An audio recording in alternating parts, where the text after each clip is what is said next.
আসসালামু আলাইকুম রহমতুল্লাহ।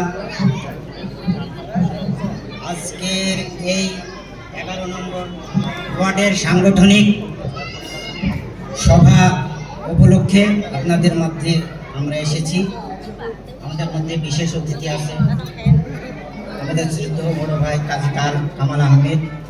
আমাদের মাঝে উপস্থিত আছেন 11 নম্বর ওয়ার্ডের সভাপতির দায়িত্বে আমাদের শাহ আলম ভাই, আমাদের হীরা ভাই আছেন।